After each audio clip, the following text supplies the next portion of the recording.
From the heart of Kansas City, we bring you Buck and Bob Take on Chiefs Kingdom. We aren't fancy analysts, but we have just as many bad takes. I'm Bob, I'm Buck. and we're here to talk Chiefs. And so today we're gonna do a little different type of show. We're gonna go through. We have a giveaway that we're gonna talk about probably first. Then we have new merch coming. We're going to talk about that, and then we're going to get into we're going to get into Brett Veach's press conference that we did a news video on. But before that, Andy Reid and Trent McDuffie took to the podium just right before, about 3 hours before our podcast started. So we're gonna talk about that first. But first off, I want to tell you why we're not talking about the draft. And we've had full disclosure on this, the entire time leading up to the draft. We don't watch a ton of college ball. Most of the Chiefs channels don't watch a ton of college ball. And something that I've learned from watching the Chiefs channels college ball coverage and draft coverage is they don't watch it either if they say they do anyway. They look at PFF, they look at And they have scouts to do scouting for the them. Chiefs do, Oh, but the other Chiefs channels. Like yeah. I love to consume Chiefs content, but I've been bored AF for the last 4 weeks. I'm just like, oh my God. Like the only channel, I'll call out someone that I have something good to say about. The only channel that's kept me interested in draft content has been all Chiefed Up. And maybe the Chiefs report, just because they keep throwing in people, but still though, the only one that makes it not boring really is the all Chiefed Up channel. And honestly, it's what I have learned during this off season. This could change. Is that the leading up to the draft coverage is bull crap. It is like nobody knows what somebody's going to do. It's silly if you say you know a GM and you know what they're going to do. Well, if you tell what they're going to do, well, that GM's no longer going to talk to you. So you're most likely, if you are friends with them, smoke screening for them. So it really is all a bunch of BS and a waste of time. Honestly, the all chiefed up guys have it good. Like the reason it makes sense for them is because they actually look at who has come to see the Chiefs, and they've been right on a lot of picks, like probably more right than Mel Kiper's been. But that's why we're not going to do it this year. Maybe in the coming years when we get more educated on it, we're going to try it. We're going to try our hand. But there's no reason, I don't think, for us to do it this year. Now, we're definitely covering the draft next week when we actually get draft picks. Then we'll dive in. That's what we did, prior to even having the podcast. So I just wanted to start out with that. And I don't know, do you have anything to say about that, Buck? No, I'm kind of looking forward to the draft because, if you think about it, back in the day, we were always at your house, right? We were always hanging out 6 to 7 days a week, and it's not going to be like that, but we're going to have multiple days hanging out after work, of course, but it's going to be fun. I miss those days, man. Ping pong table in the living room. Ping pong table, the extra Xbox for the Madden League. And dude, you were always so good at ping pong. You and John, man. You and John were, I don't think I ever beat you guys. Maybe once. John had that silly way to hold the ping pong. Yeah, he did it like the Asian way, where it's just defense. And you would pound that sucker and he would just Yep. He had no slam whatsoever. When he did have a slam, he'd be like, yeah, it was all. Man. But I am excited about it too. That's one thing I loved in my 20s is like I just had the place where everybody came and hung out. That's probably why I'm bad Always. at people to do stuff now, is because everybody always came to me. So but all right. So first off, we have a giveaway. It's gonna be running for the next month. I've got a whole ad video to tell you about it, and then we'll talk about what led up to it and how we got this awesome piece of merch to give away. So, with that said, I'm going to go ahead and cue it up. Tom Bahali, and we got to have a fun episode with him. Had a great conversation. How do I? Oh, sorry, guys. There we go.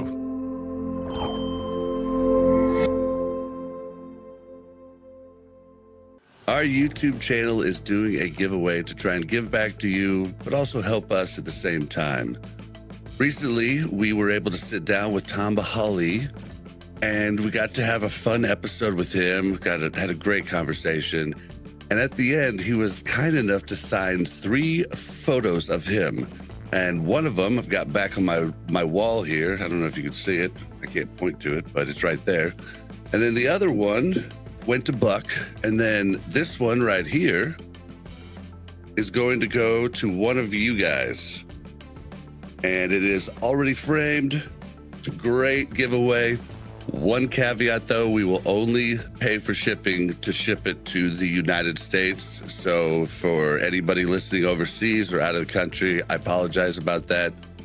All right, guys, here's how you enter. You get 1 entry for each video that you like and comment on. We will be doing 4 podcasts in this month time.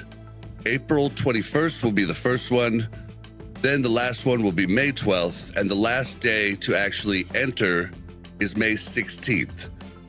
All you got to do, like and comment, and you get 1 entry. So you can for sure get 4 entries. And then on top of that, we don't know how many news videos we will put out, but you can get more entries each news video. If we do our 4 podcasts and we do 3 news videos, you can get up to 7 entries.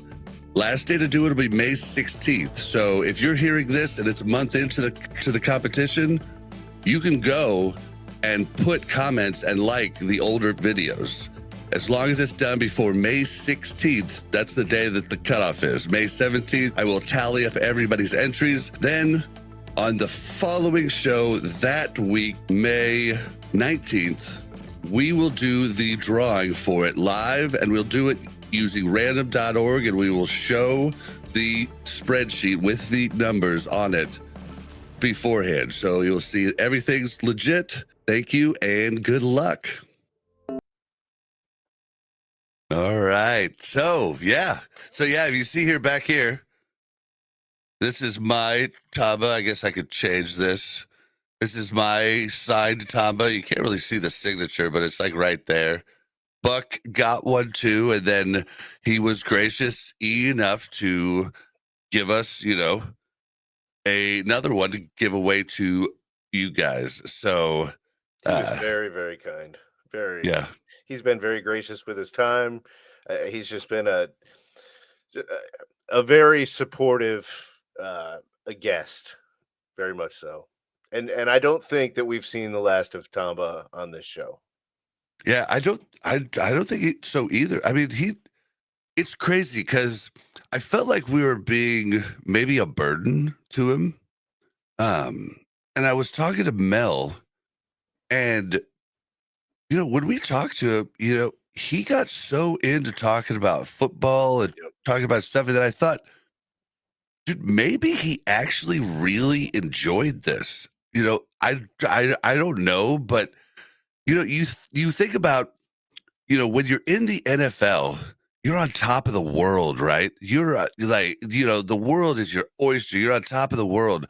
But then think about retirement, and then all of a sudden, you're getting recognized around town and stuff like that, but it's still nothing compared to the glory and the hype of the game, and I'm sure our interview didn't, didn't do that. Right. It didn't re-spark a love. Right. I Yeah, think but it's just in there, and he loves everything about the game. And this is what keeps him close to the game is getting together with other fans who truly appreciate him for who he is today and what he did for our team.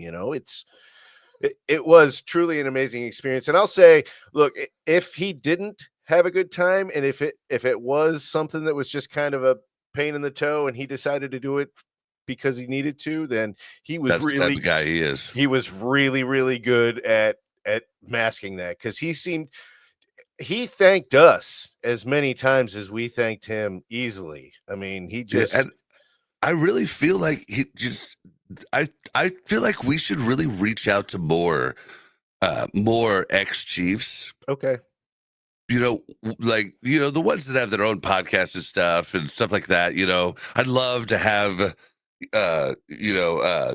Jason I'd Dunn. Jason Dunn on. Yeah, I'd Mhm. love to have him, but he's really busy. He did Right. say we should collab. I just don't know how to get a hold of him. So Yeah. if anybody could tell me how to do that, that'd be great. But yeah, so it's just I think that they really enjoy reminiscing, and I think we helped that happen for him, and it felt so cool, man. It's just and everybody at the bar when we were done was like, "Is that Tamba? Is that Yeah. Tamba?"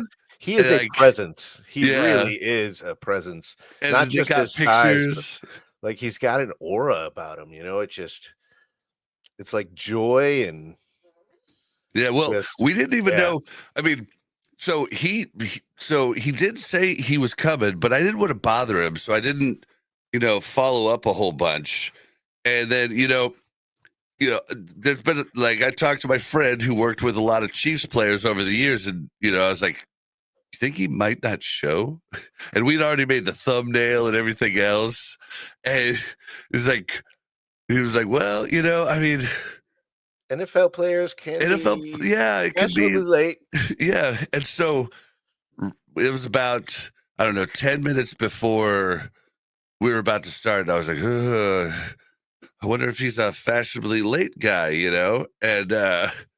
and then we get a text with, "Hey, I'm running 15 minutes late." He ended up only being 5 minutes late, Mhm. but it was just cool that he said that. I was like, "Dude, no, don't rush, get here Yeah. safe." But I was I was a little nervous all day that maybe, he just might not feel like it and not show up, but I probably should have known with, him and who he is, but you never know. I mean, I worked with sports players all through my podcast career prior to this, and they are flaky. And I mean, a lot of it's because they're nerds that got popular because they're good at a game and they're really socially awkward. And they're like, I don't want to go to a podcast. It's like so. But yeah, do you have anything else to say about that? This is a great night, and I was nervous as hell. I And I was bummed because we had some sort of mic malfunction where there was I some am pretty sure clicking. that was me. I'm pretty sure, because I was like, I didn't realize that it would make it click, right? So I was playing with the cord every once in a while when I don't want to say nervous. I wasn't nervous at all, man. He's so easy to talk to. Like, he really wasn't, Oh you know, yeah, he talked as though we were and good he buddies smiles at you, hanging out having a and drink. yeah, and he listens and then talks back, whereas many people, just are waiting for their next turn to talk. Did we And offer him a drink? I did offer him Okay.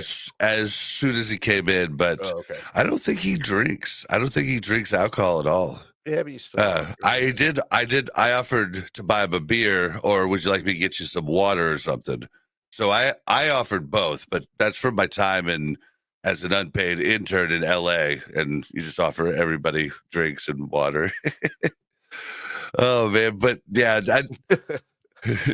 so but I feel Seriously. like if I've got to figure out what the problem is, because I don't want that to ever happen again. Like, it only happens at times when we hold the mic, and I think it's if you jiggle the bottom part. But there's, I mean, I was wrapping it, like, I took it, like the microphone, you hold it and then the cord comes out like this, right? So I like curled it up and wrapped it because I work with wires for a profession. Like I'm always wrapping wires up. It's a natural thing for me. That's how you organize them. And I just did it. And I am I'm 99% sure it was my fault. But now that I know, won't happen again, folks. I apologize for the audio.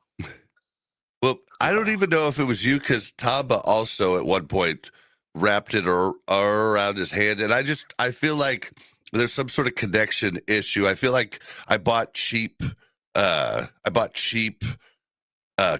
because the mics are not cheap, but I feel like maybe I bought cheap cords, and I think it might be the ones that have silver on the end.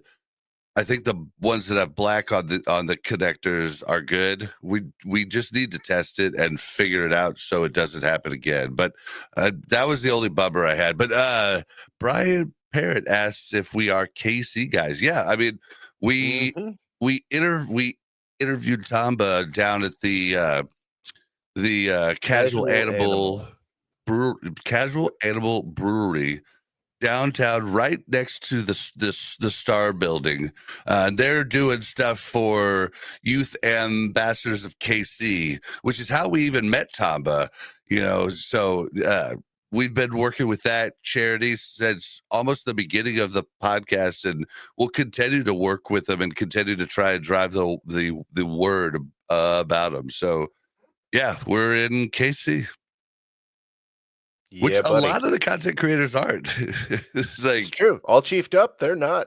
They're born and bred, I believe, in Kentucky. Yep. And they've been mostly lifelong Chiefs fans. So and so's they're just really good at what they do. Jason Dunn's out of Kentucky too. He's living there also.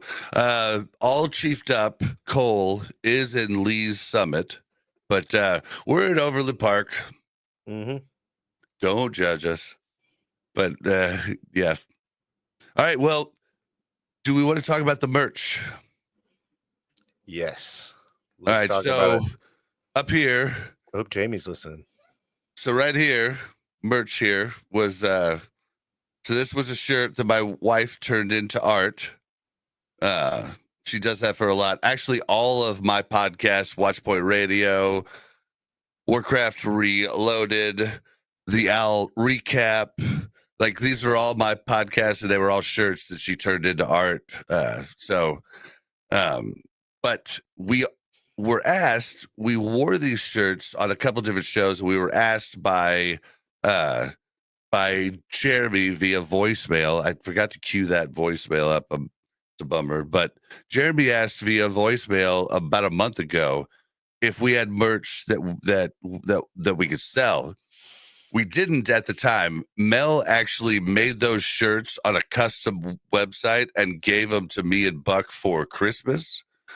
But now we do have merch.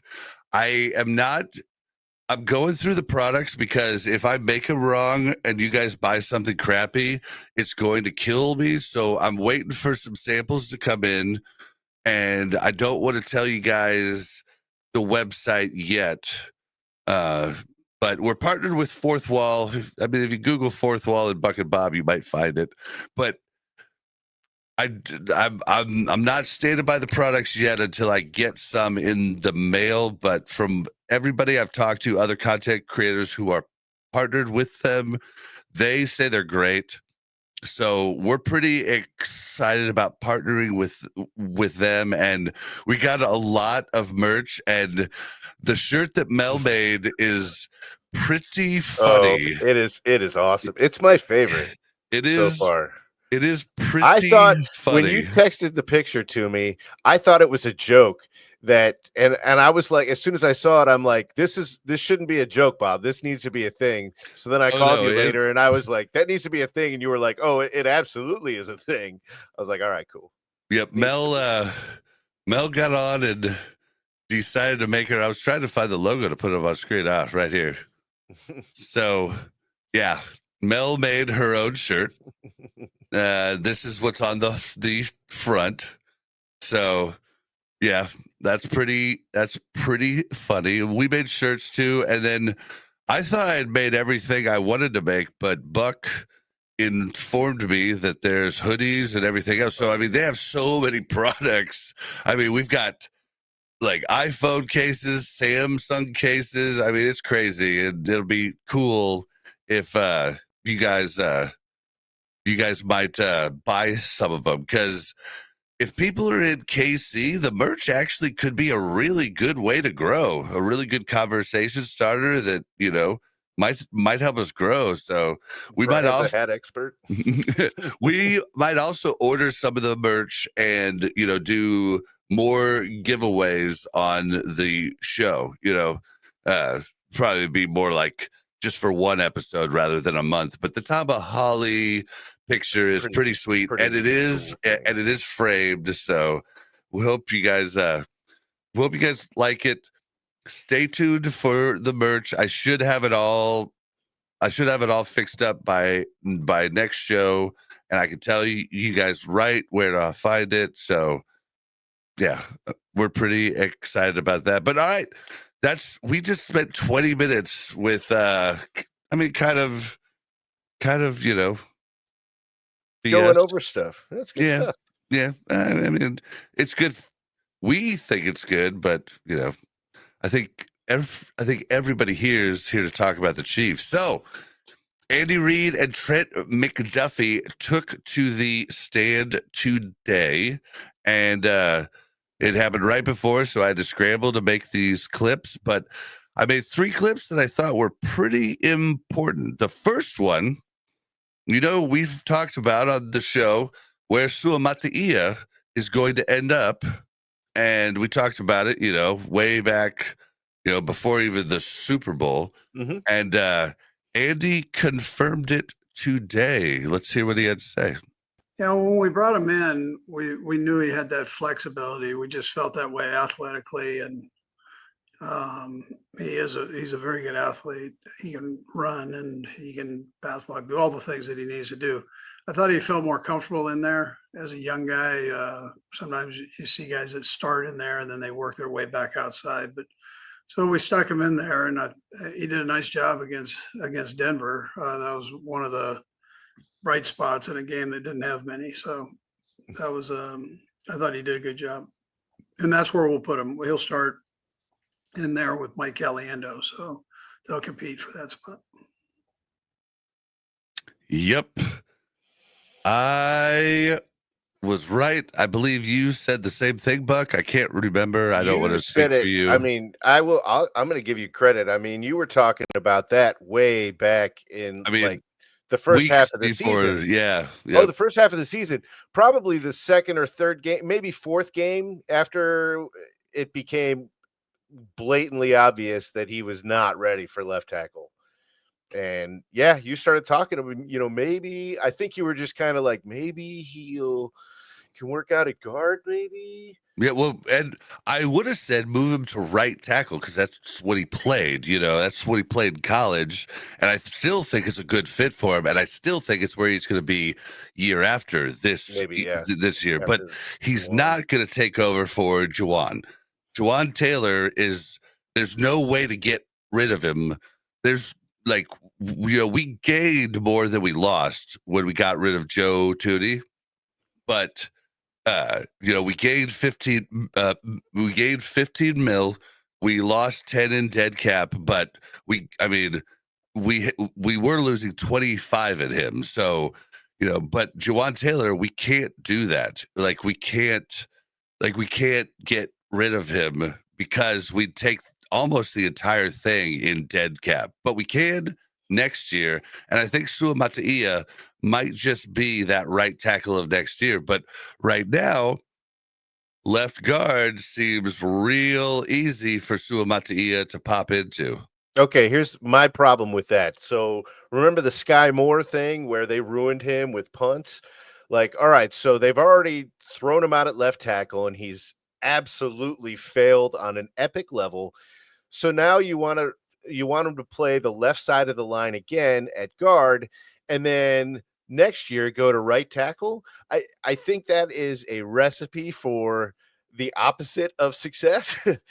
I think that's a setup for a horrible failure. He might he might get it back after a while. But I think moving him around like that, if you're going to have him, I, I don't know. I know Trey Smith's on the other side, and you don't want to move him to right guard, but like, I just, man, I feel like part of his problem at left tackle was his psyche. He can't forget the last play, right? So if his psyche is an issue, then moving him around, that's exactly that happened to Sky Moore. They ruined him, putting him in the punt return. They ruined him with punts, though.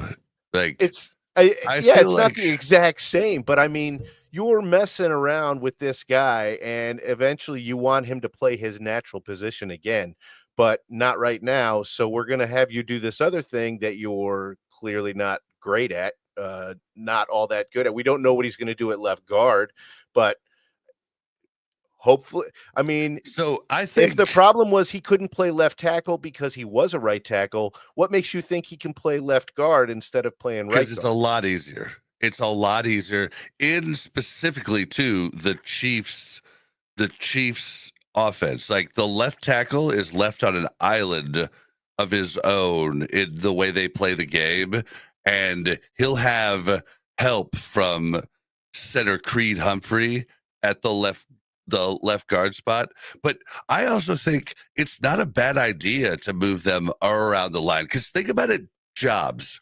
where you get into something and you only do your job and you never understand how other people's jobs work. And then you get kind of in your own box of, this is my job, this is what I have to do. But when you kind of branch, like say you become manager, then you start to learn everybody's jobs. You start to learn how it all comes together.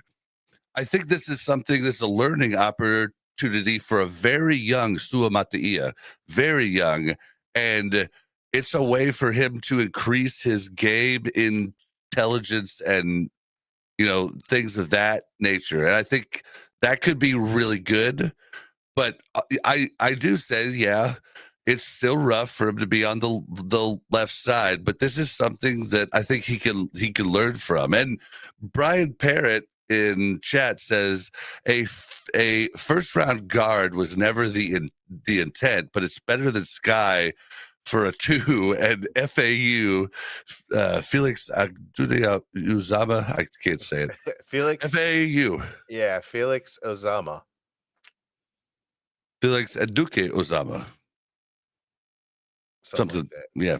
But we got him for a 1, and if he doesn't shape up this year and have a breakout year, it's a real bust. They like reached for him. But either way, I think Sua Mataia, I do think, goes over to right tackle, and I think he becomes a right tackle then for the next 3 years if we get the 5th-year option on him. I think he's going to turn out to be good. We knew he was young. I think they pulled him too early. And the times that he did play guard, Reed even said it looked good. So yeah, no, he didn't say it looked good. He said it was one of the few bright spots. Is that necessarily what he really said good? Yeah. He said few bright spots. Yeah. In a horrible, I think he said in a horrible Broncos loss or something like that. Oh, yes. He was saying Sua Mataia was one of the few bright spots in a horrible Broncos loss. He didn't say he did good. He said it was one of the few bright spots. Fair. Yeah, so what is, Brian, if Moore can muster passing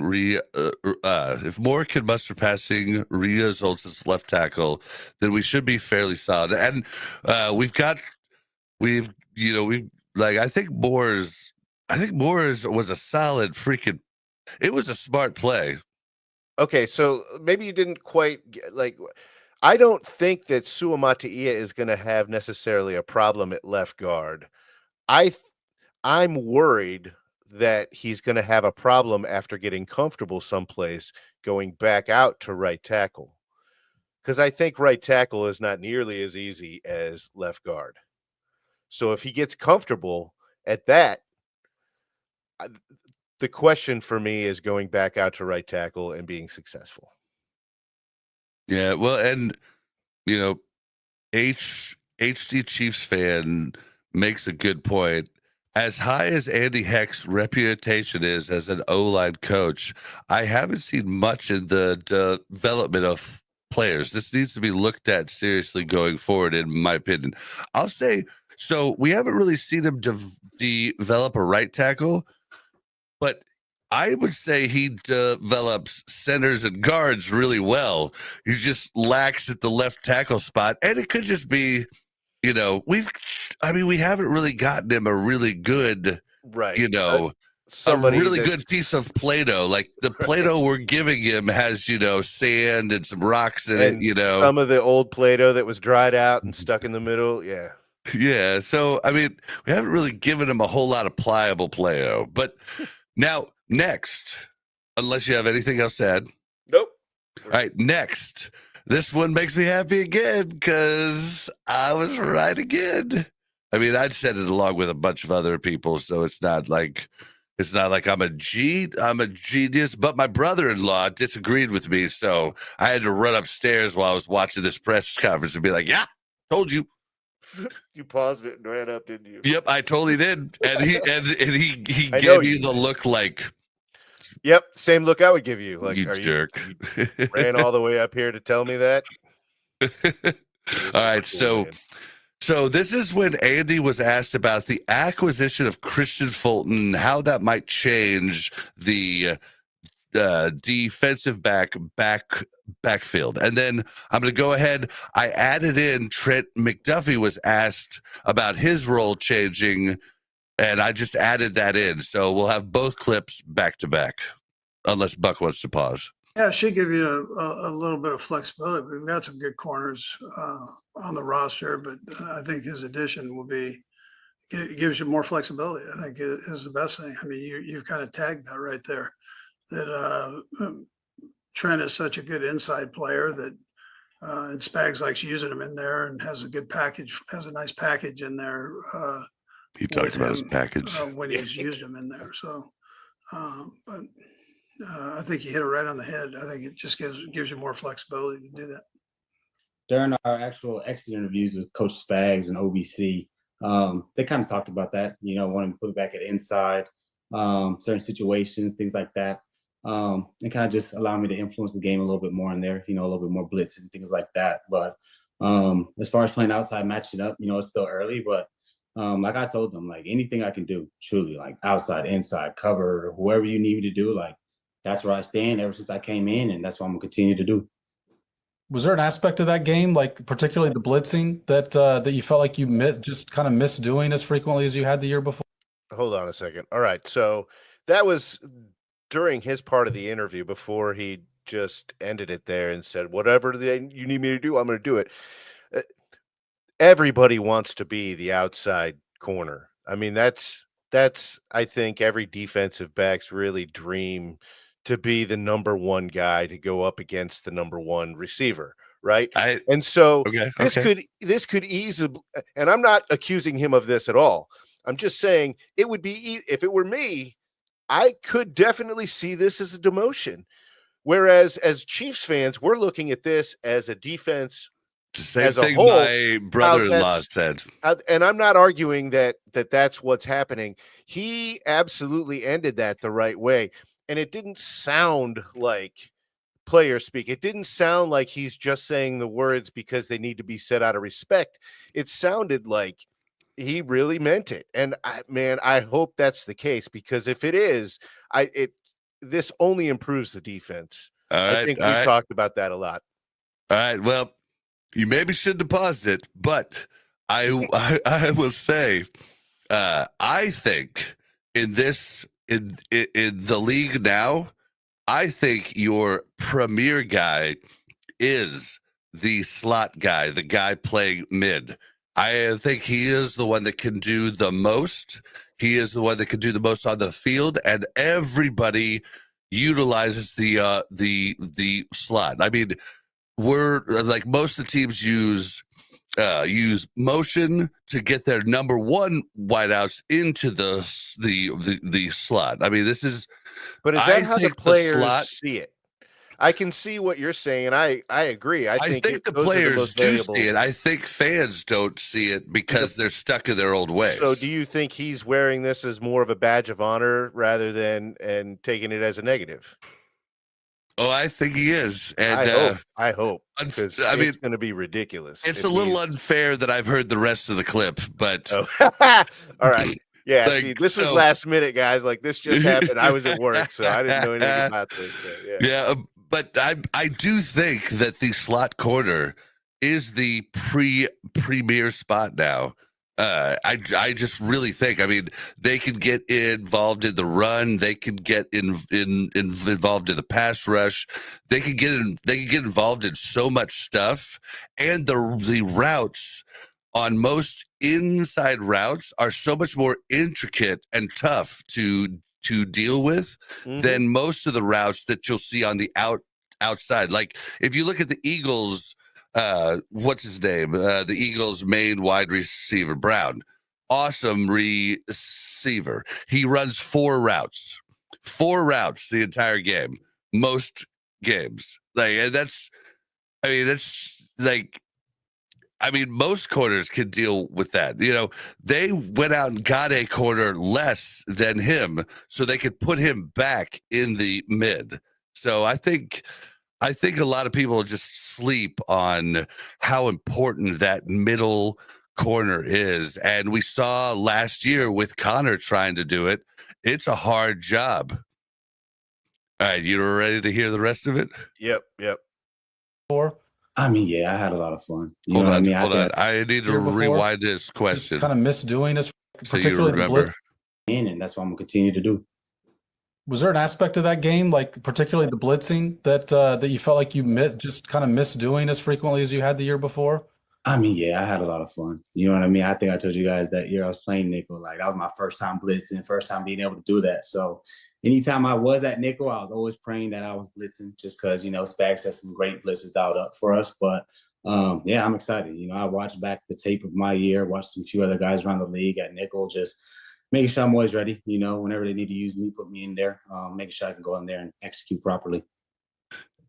So I feel like you should have known this more than anybody, because in our Madden League, you made Catfish Hunter, he was a nickel corner, and he was your sack master. Oh, like 65 sacks a season. How cool does a sack feel? You know what I mean? Yeah. Oh, yeah. He lit up when he was asked that question. All right, now I'm 100% sold. I'm not worried about McDuffie over there at all. So hold on, let's see here. What do we got here? Chiefs fans, and Trent is looking at you hard right now. Be careful. While it was paused, he was like looking right at me. Then that's what he was referring to. What do we got here?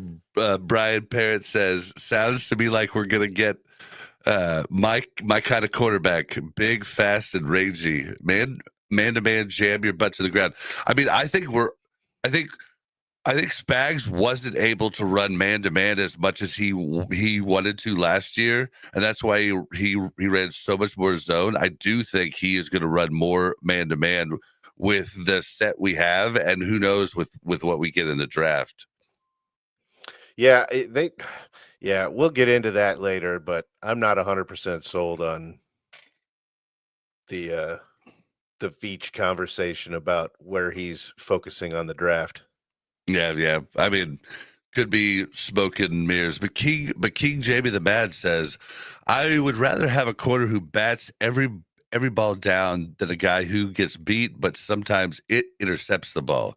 McDuffie gets his hands in there and seats the ball. I mean, that's true. I mean, we saw he was dominant at the slot. And I mean, most people can't be, Connor is a really good safety, but he can't do that.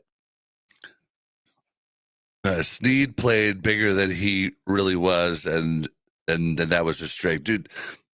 We could see Snead back in Kansas City if this. Yeah, we're not going to talk about that on this podcast though, because it's a whole big story. But Snead's in a little bit of law trouble right now, involving a shooting. And we don't know if it was his bodyguard or him that shot. And yeah, it's weird. There's no criminal charges, but there's what's the other charges where people just try to sue? Civil.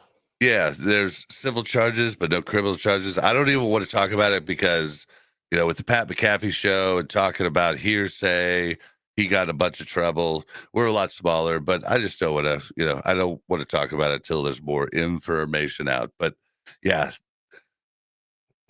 I think McDuffie sees it as, yeah, I'm the freaking man. Like I am the Mike of the cornerbacks. That's how I think he sees it. I'm more and more believing it. Yeah, after that video, for sure. I hope that translates back to the field like it was 2 seasons ago. But yeah, I think I'm convinced that he's convinced. Did you see him smile when he asked? Oh yeah, that was a genuine smile. He was like, "Oh, blitzing, I get to hit the guy with the red shirt. I got to do that. I get to hit the guy with the red shirt that I don't get to hit in practice." Dude, he's like we need to sign him because he is not only an incredible talent, but just an incredible personality. And those are hard to find. And like they are, man. But the Chiefs don't go that route with defensive backs. Yeah, but they don't go that route with homegrown defensive backs and talents. But this is a first round pick. I think we at least pick up the 5th-year option on him. But we'll have that conversation when we get to that clip. So then the last clip that I pulled from today. Later, McDuffie was asked about the loss of defensive leader Justin Reed, and this is what he had to say. Yeah, I love Jay Reed. You know what I mean? I was actually with him at one of our teammates' weddings this past off season, so I was able to talk to him a little bit and congratulate him with the new baby and stuff. But he's a great player. He's one of those vets that knew the defense really well. We all had a lot of trust in him, and you can see on the field like he's one of those dudes that we really relied on. So losing him always is a big factor. But the guys that we have right now, Shamari Connors, Jaden Hicks, Brian Cook. We got Mike Edwards back. All guys who know the defense really well. All guys who played a long time, and all guys that I know when we're on the back end with me, like I trust them fully. So it's always a shame. It's part of the game when guys leave, but I know these new guys and some guys who have already been around here are ready to step into that role. Yeah, so that's something we didn't really talk about on this show. We didn't talk about it when it happened. It like fell through the cracks. Like I knew about it and I thought we talked about it on the show prior, but I don't think we ever actually talked about it. But Mike Edwards coming back to Kansas City is kind of huge. Like he was here in 2023 for one season. Like he might end up being the starter alongside Hicks, Cook. But it all depends on if Cook can actually come back. But Cook did not look good last year whenever he had to change direction. That's right. That's my biggest knock on him. And you have to change direction a lot as a safety. You do. But he looked good when he didn't have to change direction. So he's not horrible. And I hope, that's something that he can kind of grow into a little bit. I know he's going into his 4th season, so it's not like he's a rookie anymore. But, when competition breeds excellence, right? So hopefully with some of these other guys coming in, it can kind of push him to do better. I don't have any problem with the backfield the way it is. I'm really excited about Christian Fulton. I really am. I don't know what it is, but I know the backstory on him was he had a big, I think it was the first half season. He was really showing up, and then he just kind of fizzled out.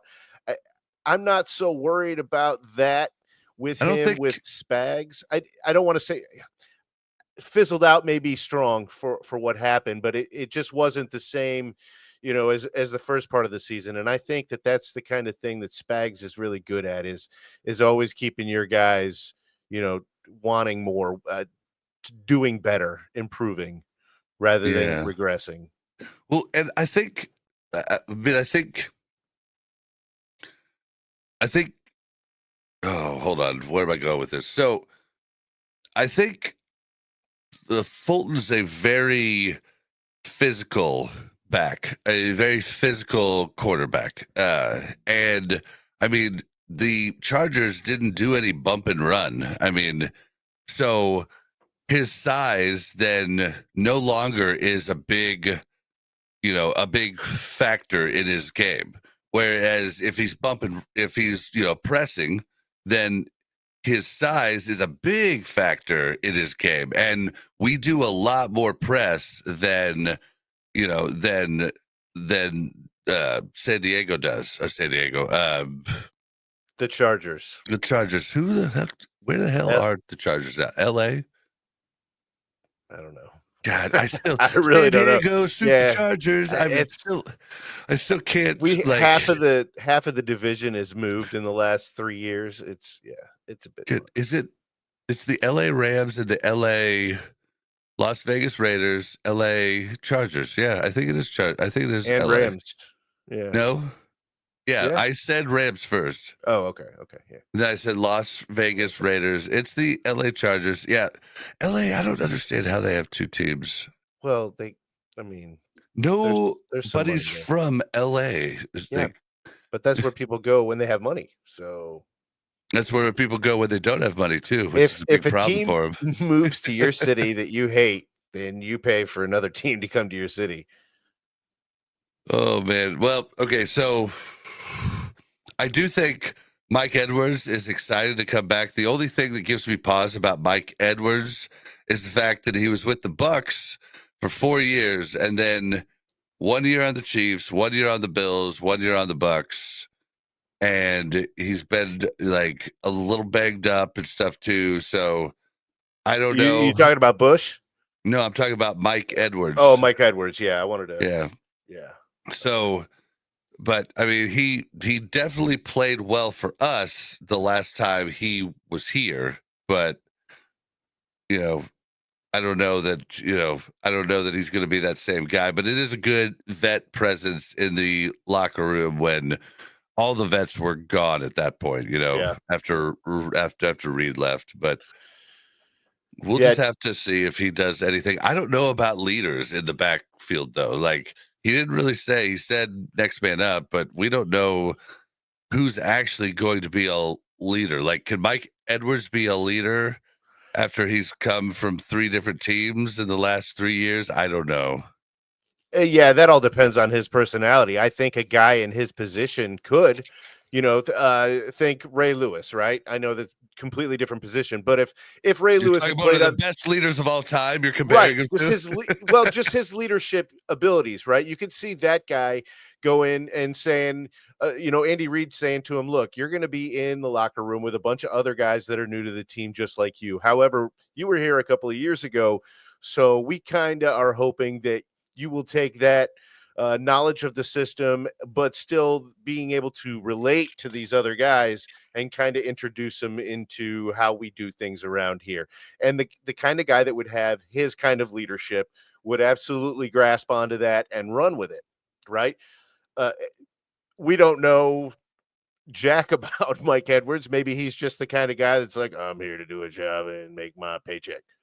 I don't know. I don't want to throw anything on him, but I think if he's got any kind of leadership in him, he'll see that advantage and at least do his best to integrate himself in any way possible to make the 53 man at the end of the day.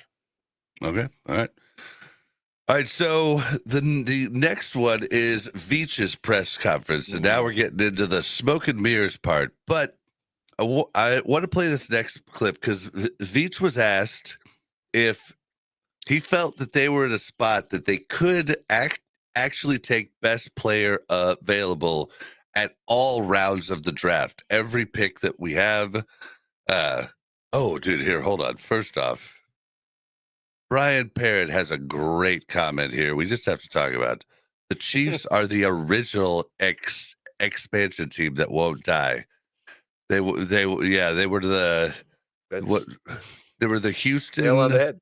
They were the Houston Texans before the Houston Texans existed as you know them now. They were the Houston Texans. No, they were the left Dallas Texans, weren't they? Dallas Texans. Thank you. Yeah, Yes. Thank you.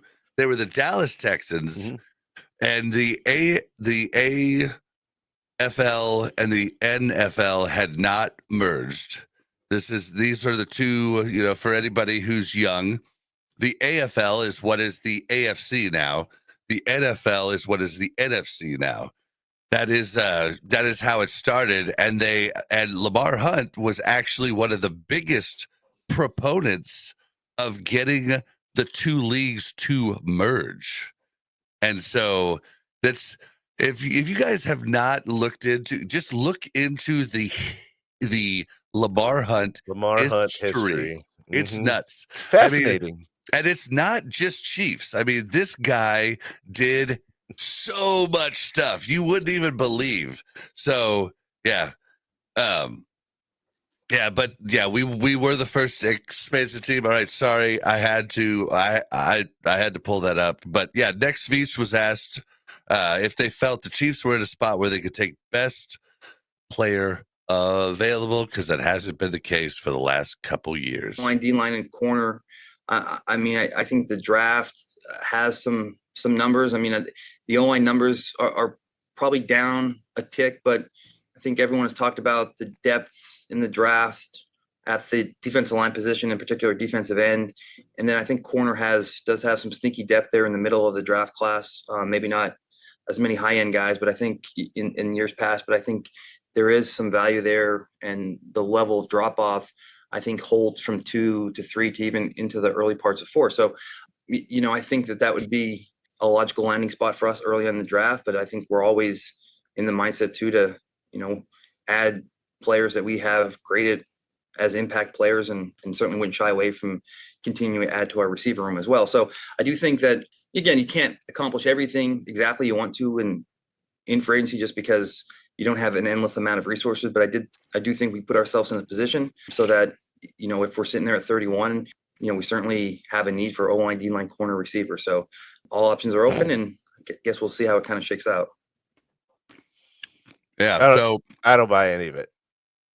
O-line, D-line, and corner. O-line, D-line, and corner. Did he say wide receiver too? I think he said wide receiver also. Yep. Yeah, all 4 of them. And I don't buy it. I don't buy it at all. O-line, if Javonte or Josh Simmons. No, not Josh Simmons. The guy we picked up, the left tackle. Why is he? Jalen Moore. Thank you. If Jalen Moore works out, then you're looking at Suamataia at left guard. And if Jalen Moore works out, then that makes Suamataia's job that much easier. Are we worried about Creed Humphrey? I don't think so. Are we worried about Trey Smith? I really doubt it. And Jawan Taylor is going to have, on average 2 to 3 penalties a game, but we just know that's going to happen. But otherwise, we're solid on offensive line. That's complete bullshit. It really is. And then he's talking about defensive line, right? So defensive tackle, we got Chris Jones, and then we got we don't know, right? But when you've got 2 defensive ends like Karlaftis and I can't even think of his name now, but when you've got these 3 at defensive line, you can pretty much plug in another guy that is halfway decent, and you've got a solid defensive line. Cornerbacks, they've got 37 defensive backs and safeties on this team right now. We know we're good with 3 of them, like super solid with 3 of them. We're not focusing on corner in the first round. Wide receiver, we're looking at Hollywood Brown. We're looking at Xavier Worthy.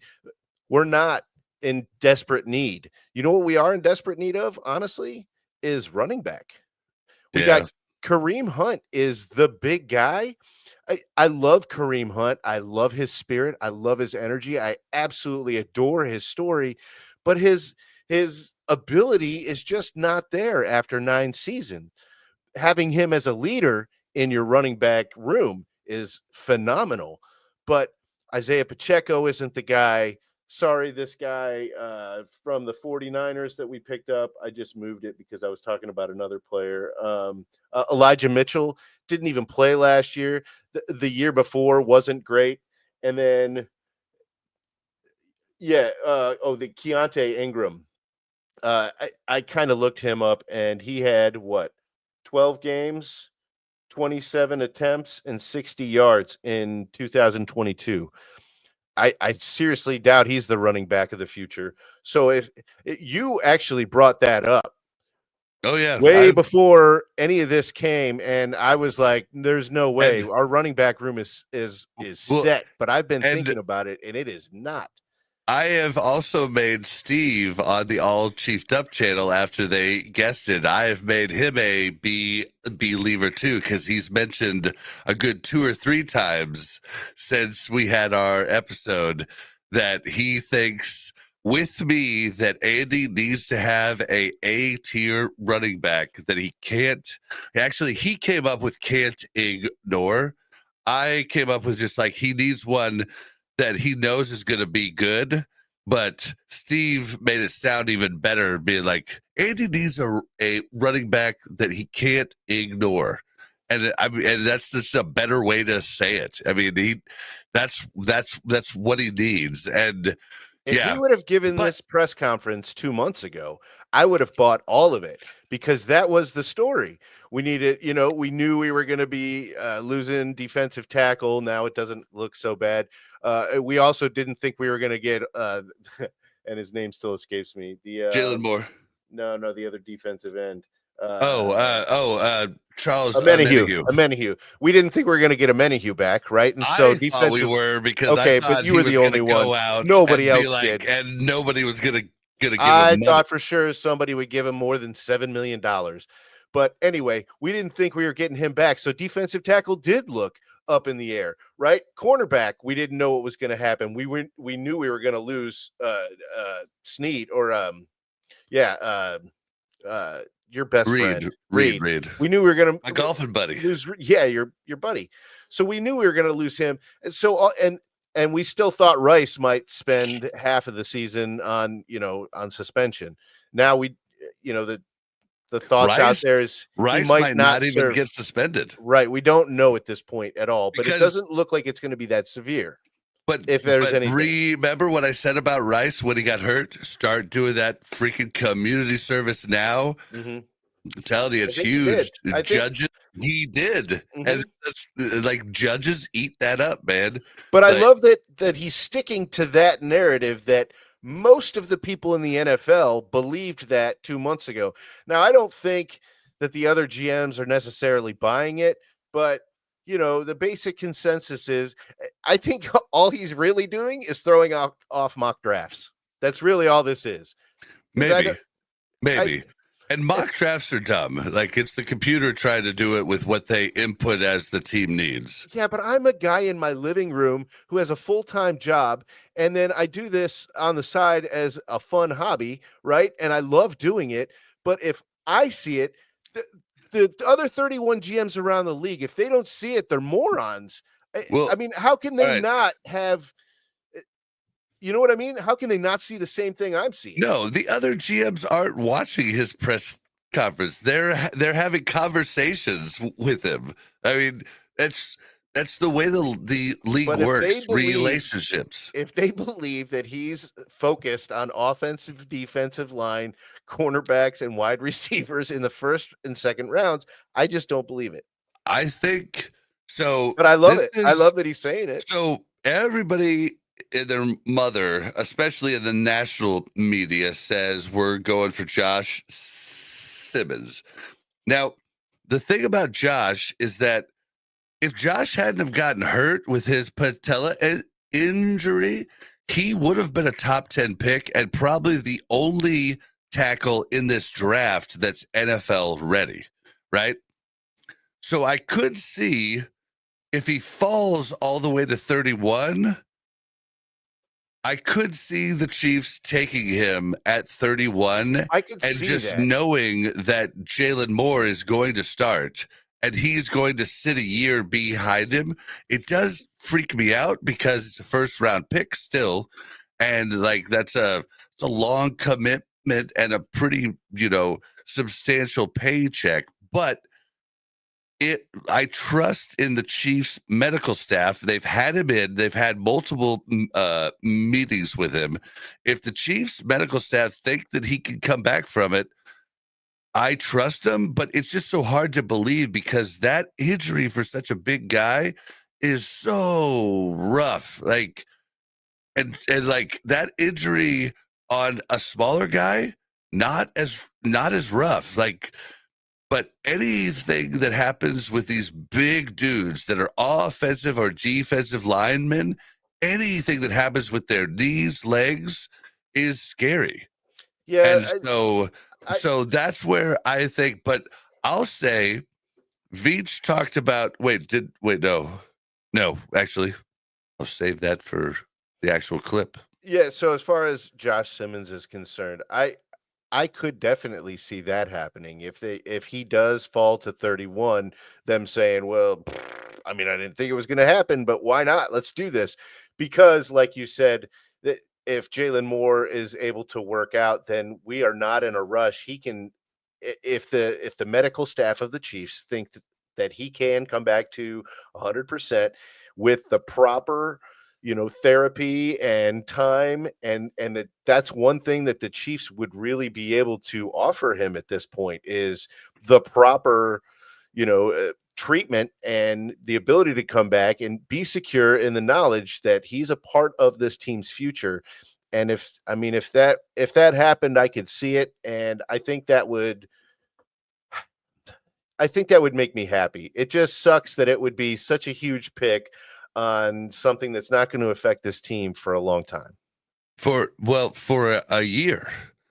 Like, because we can get rid of Jalen Moore in a year if we want to.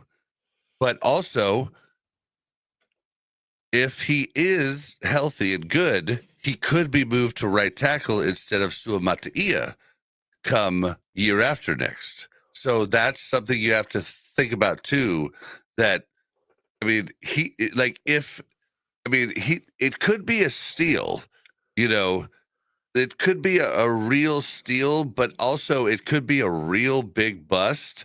And yeah, I don't know. I do think that the reason he mentioned offensive line, defensive line, wide receiver, and corner is because specifically those were the positions that we lost people on, except for offensive line. Offensive line, we just didn't have the proper parts, right? But every other position, quarterback, we lost Jalen Watson. Wide receiver, we lost everybody. I mean, so I think he's a little snake bit by that and just wants to, Yeah, Brian says it. Whether we take Simmons or not, Moore has got to be way better than what we've been trotting out, Tooney aside. And I would disagree with that last part. I think he's going to be better than what Tooney was, honestly. And Tooney was solid for most of it. Yeah, I think Tooney was solid for a few games because people didn't have tape on him.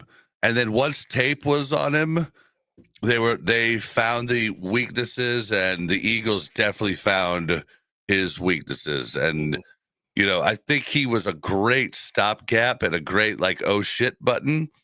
But I really wish DJ Humphries would have been ready for the Super Bowl. And maybe he was, and we just didn't play him. So I don't even know about that, but I don't know. Well, they're going to put their best option out there, and they definitely thought that Joe Tooney was the best option. Yeah, so it's hard for me to believe after seeing the first half of that football, though, that if they didn't have DJ Humphries at least ready to try, that they wouldn't have made that switch, because that was, glaringly obvious that and HD Chiefs fan says, I personally don't think they're going left tackle first round. I don't either, but I need to save it for a clip that's coming up. So we are going to get to that. All right. What are we on? All right. So we have a bunch of these clips, but we're not going to hit them all. Oh, but we do want to hit this one, though. This is number 3, Buck. Hopefully. Oh, hold on. I need to actually set it up, don't I? All right. So next, Veach was confronted with the question Chiefs fans have been asking since the franchise tag was placed on Trey Smith, and I'm still nervous about this, Buck. I've been nervous about it for a long time. Let's play the clip. I mean, O-line, D-line, and corner.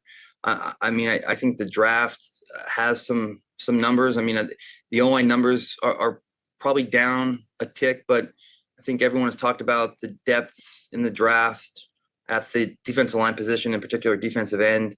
And then I think corner does have some sneaky depth there in the middle of the draft class. Maybe not as many high-end guys, but I think in years past, but I think there is some value there, and the level of drop-off I think holds from 2 to 3 to even into the early parts of 4. So, I think that would be a logical landing spot for us early in the draft, but I think we're always in the mindset too to, add players that we have graded as impact players, and certainly wouldn't shy away from continuing to add to our receiver room as well. So I do think that, again, you can't accomplish everything.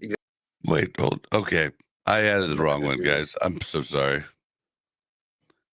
Hopefully we get that done. I mean, there's no lack of interest or will or desire on our end. And we did have, Pete, a ton of talk with Torrey and Jimmy, his agents at the combine.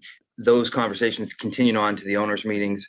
And so now also CAA has a ton of draft prospects, and they have a ton going on. So, we've exchanged multiple phone calls, multiple emails. And, my guess is once the draft's over and our focus is back on taking care of the players that are here and trying to get those guys locked up, and CAA on their end. I mean, they have, again, they're one of the leading agencies in regards to the players they produce every year. So I'm sure once things settles down on both ends, we'll be in a position to continue this dialogue and hopefully make some progress there. But there's no secret there. We'd like to get Trey locked up.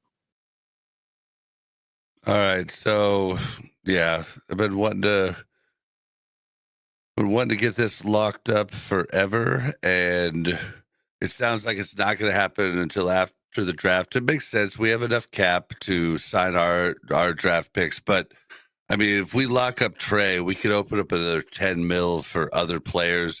I feel like the Chiefs do this every year. They put the stamp on on a player, and it messes with our free agency, talks. Like, I wish they could get this stuff done earlier rather than last minute. I almost think that they hold out as a tactic to see, for instance, Chris Jones, right? When they did this to Chris Jones and he waited till it was the last minute when he finally signed. And I think that it wasn't the last minute. He sat out a game.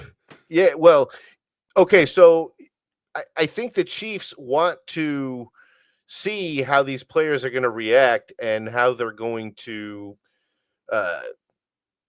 hold themselves in the public forum to see if they really want to put out the big contract.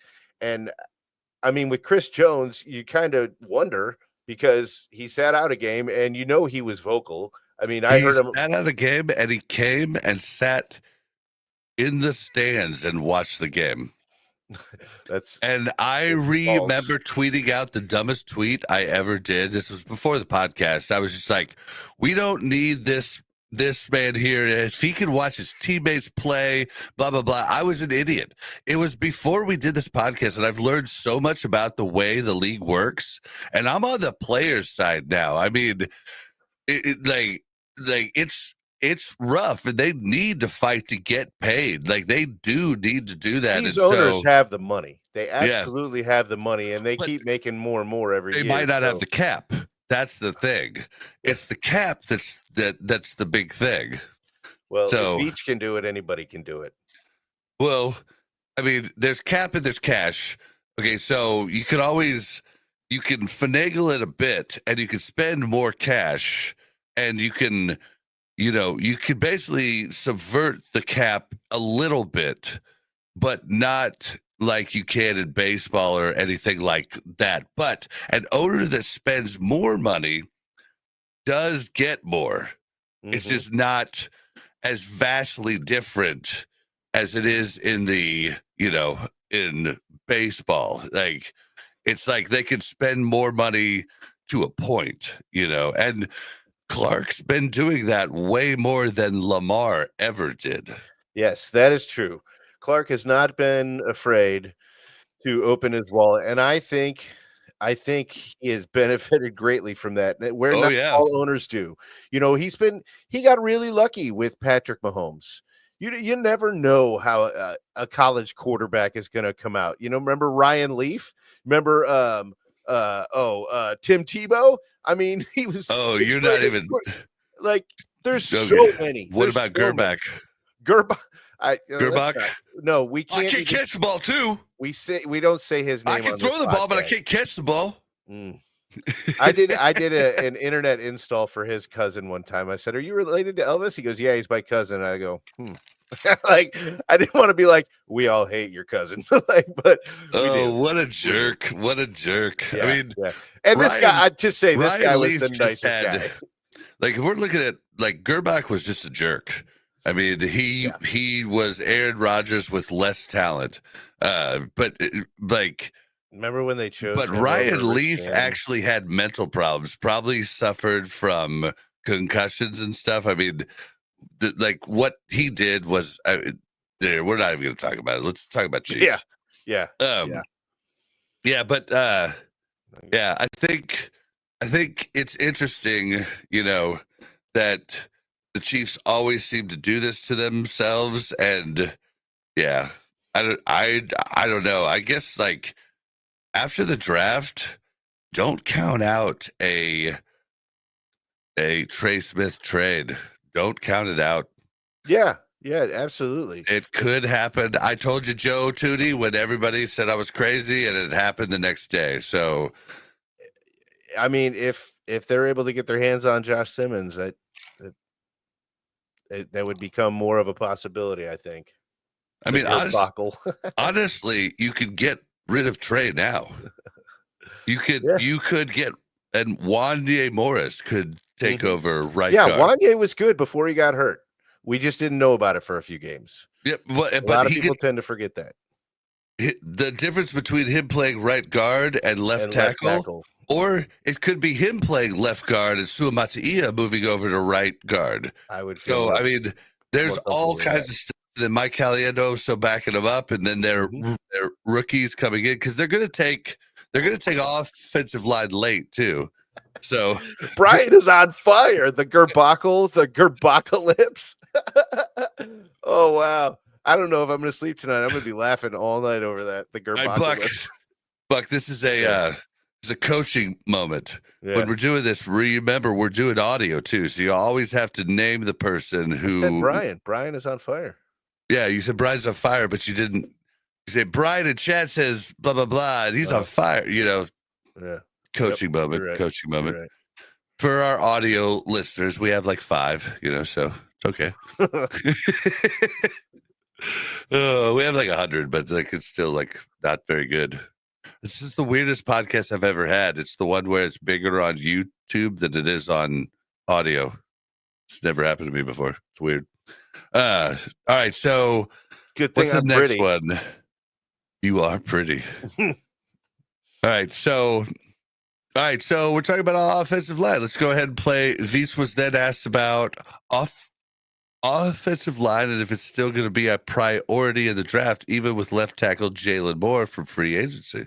Yeah, I think O-line and D-line is always going to be at the forefront of where we are in regards to roster composition. And again, we're really excited about Jalen Moore and what he can bring to the table.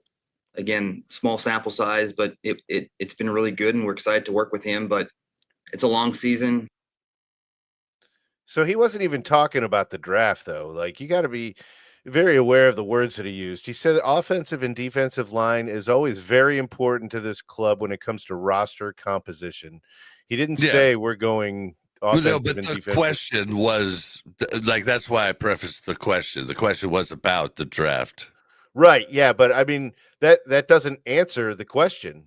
He's literally just saying we're always forming our team around these two positions, but he's not saying that the team needs those positions.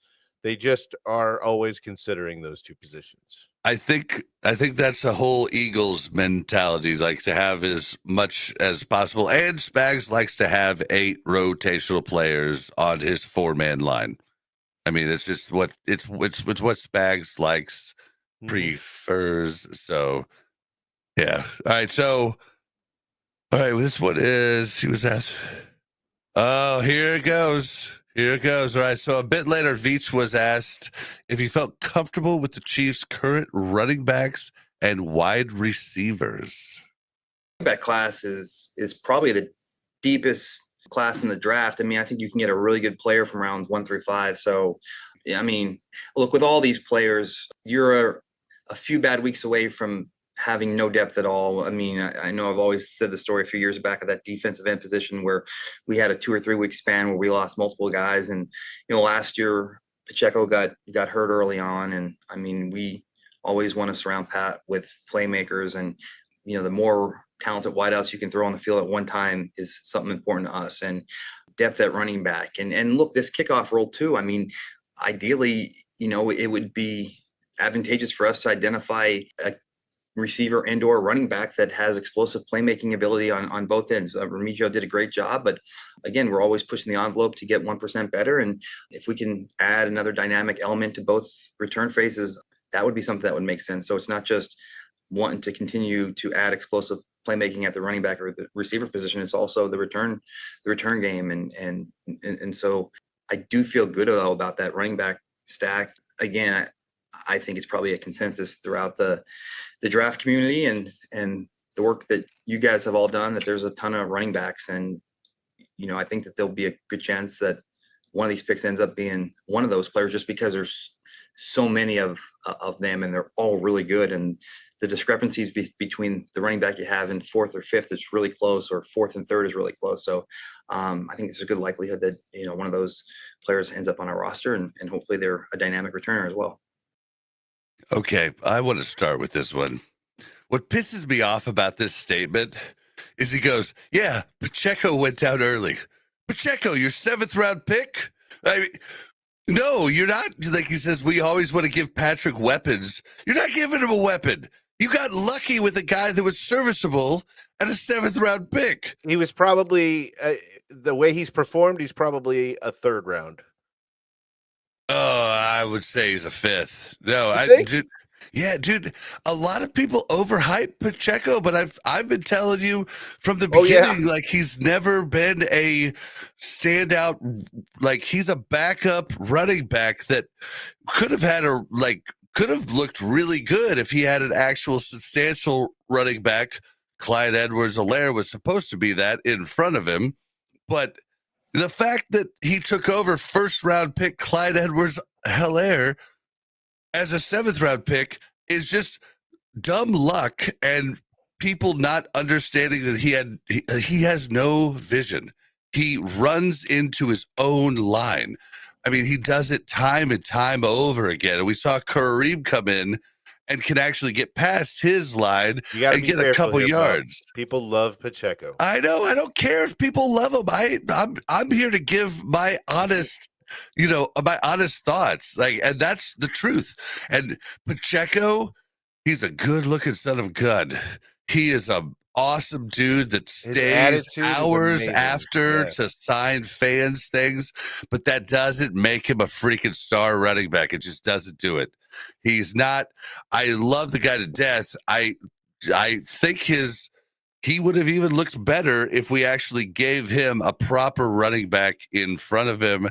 And what freaks me out about what Veach is saying is, I think it's what Ben's saying right there. Hold on. Ben Parrott's saying in chat, if we could get a 2 and a 4 and maybe another, I would trade back. I think Veach would extremely effective with 2 shots at 2, 3, and 4. You just said Ben. Oh, yeah. Brian Parrott. Sorry. We have a good friend who watches the show, Ben Parrott. Sorry. But, okay, so that wasn't actually what I was talking about. But what freaks me out is he says rounds 2 through 5. And I'm like, stop. You know, Andy. Andy's not going to run unless he has a badass. And we need a badass. I mean, yeah, okay, yeah, but do you think Andy's asking Veach for a badass running back? No. So if they were to draft the badass running back in the first round, is that against Andy's wishes then at that point? I mean, when we started talking about this an hour and 20 minutes ago, I was pretty convinced that they were going to go running back. Oh, but they now are. I'm not so well. Oh, not they for not sure are. Oh, no, they in for the first sure round. are. In the first round. Oh, and you thought they were? Oh, yes. Oh, yeah. I think if we trade up in the, no, hold on. I need to wait. I need to wait for that clip. I have a different thought of what we do in the first round, but yeah, I don't know, man. Like, it freaks me out. Although, what's his name? Mitchell. Elijah Mitchell. If Elijah Mitchell actually could stay healthy, I mean, we have a premier back. I mean, but the chances of him staying healthy, I think PFF put him at like a 93% injury risk. Like, the chances of him staying healthy are just not real. But Veach did say, actually, is that one of our things here? Veach did talk about how, yeah, I don't know. Veach did talk about it in this draft about how they took McKinnon from the 49ers and he had the same problem, injury risk. They were talking about McKinnon, and I'm like, if that's what we're looking at here, I mean, that's not what this team needs. I love Jerick McKinnon for his role on this team, but that's not what we're looking for. Brian Parrott says, please don't say Devin Neal. You say that because I'm a KU grad alum. So no, not Devin Neal. I'll take Devin Neal in the 4th or the 5th round, but that's what I think they're going to do. And I don't want to do that. Like, yeah, we have enough of those running backs. Yeah, I want a really good running back to force Andy to run. And yeah, I just don't think that's going to happen. I would love for like a, in a perfect world, Ashton Genty, which is probably going to go to the Raiders, which is going to suck for us. I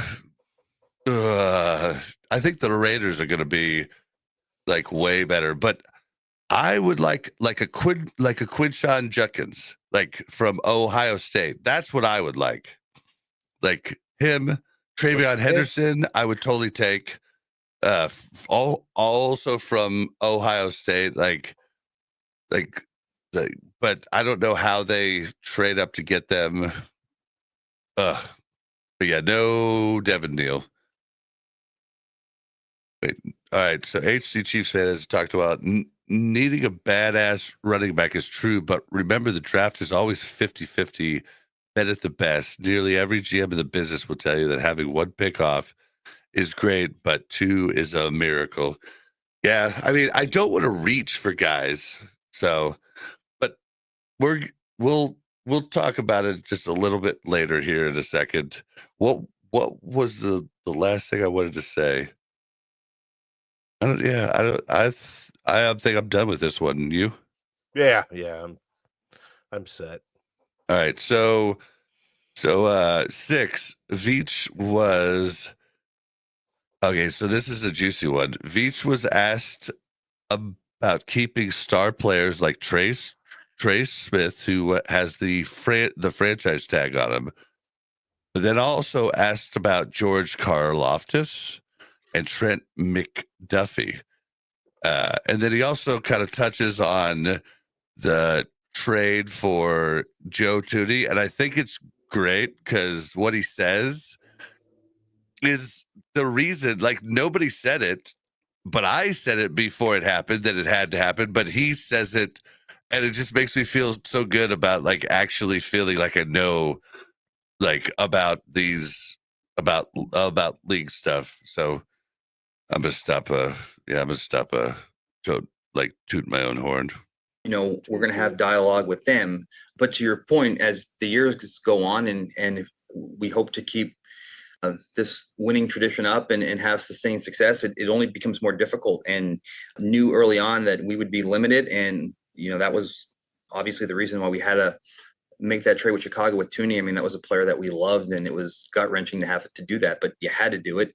And so you're only going to have a limited opportunity to do some things. So we tried to cover up some of the holes in regards to just some stability at left tackle. Corner depth is always a big need, and there are 2 prime positions that go high in the draft. So let's have a plan to get a couple of those positions that we feel good about now and then go into the draft. But as you mentioned, Seren, I mean, the more picks you have, the more players and the more depth you can have at these positions. And so to your point, I think it does make sense. And because, you can easily say we need 2 interior defensive linemen, another defensive end, 2 corners, another running back, and 2 or 3 more offensive linemen. So I mean, you need a ton. And I don't think I ever look at our roster and think like we're good. I feel like there's nothing else we can do. So the more players to have, the more depth you can add on the team. And again, you never know where you're going to need the depth. Every time we go into a season feeling good about a position, that position is the one position, like receiver last year, like we are loaded at wideout. And then just like Deanna a few years ago, we get to week 3, 4 of the season, and we're making trades for DeAndre Hopkins, just, Juju Smith, we're trying to figure out where we're going to get receivers. And so every position, if you get a good player, it doesn't matter. Whatever you think your perceived depth is, it's not going to be there by the middle of the season. So just stick to your board and draft the best player. But you can't do that unless you get some of this knocked out in free agency. So yeah, the more players, the better. And I think that you have to look at these things to sustain depth throughout the season, and trading back and acquiring more picks is certainly a way to do that. All right. What do you have up on the screen here? Brian said Andy Heck offensive units are consistently weak run blockers as a whole. So running backs have to have vision to make it. He's just kind of reinforcing your Isaiah Pacheco point. Yeah. Yeah, they have to be. So, all right. So for anybody who doesn't know, they're asking about the 5th year option. Okay. Which is something that I didn't know how it worked. We're wide open with you guys. We started this podcast last year. We are heavy fans, but there's a ton we didn't know, and we just keep learning, and we hopefully help you learn too. So I learned what the 5th year option is for 1st round picks, and I assumed, because it was called 5th year option, that in the 5th year they could take the option to keep them for a set price. Well, I was half right. It is a 5th year option to keep them for a set price. Problem is, you have to declare it right after the draft. This year, the deadline is May 1st. And you have to declare it before the player starts playing their 4th season. So there is a little bit of, it's like, I just thought it was like the franchise tag. You could just throw it on at the end of the year, but it does add a lot more strategy to it, making you do it in front. I don't know if you knew about it, like how that worked, Buck, but no, that's news to me. Yeah, no, it's very interesting, because I wouldn't even have thought that was an option, but yeah, well, we're learning every day. Well, you talked about Trent McDuffie maybe not getting a long-term deal, and because of other cornerbacks signing for such big money, the 5th year option looks a lot more pliable for Veach to invoke, so that he doesn't have to restructure Trent or Carl Loftus this year, because they were both 1st round picks in the same draft. Like, it was the draft we got the extra 1st round pick from the Dolphins. So that dollar amount for the 5th year, is that a percentage based on what they made the first 4 years? Do you have any idea? I'm not exactly sure, but it is up. It's like, so for Trent, I think it would be like 12 million a year instead of like 20 to 25 million a year. The only downside to that I can see is just players' reaction to it. I mean, they're basically getting handcuffed to that, let's just say the 12 million mark, when he knows that if he could be playing for another team making 20, maybe even 30 million. I'm not saying he's worth 30 million, but you never know what kind of bidding war could happen, Well, hold on. What's the highest paid corner at the moment? Because wide receiver has gone to plaid, like straight from Spaceballs. They haven't gone mad. They've gone to plaid. I mean, they've gone freaking nuts. Like wide receivers should never be paid what the top wideouts are making. So hold on. Yeah, so Top Brian says Brett Veach doesn't pay cornerbacks historically. Yeah, you're absolutely right. I mean, we've touched on that a bunch. That's kind of my point. So when McDuffie's, but they haven't. He's never drafted a first round pick, so McDuffie could be very different. It could be different, yes. And a little birdie might have told me that they really have planned on it since day one. Wow. I mean, it was a birdie. It could be wrong. All right, top paid quarterbacks in the NFL. Sorry, I just wanted to know this. All right, so over the cap. So yeah, like Derek Stingley Jr. for the Texans, 30 mil. Then, wait, is this right? No. If it's on the internet, it's definitely right. Okay, yeah, L'Jarius Sneed, 20. Yeah, I mean, the top paid one's 30. Somebody must have the Texans must have just made that.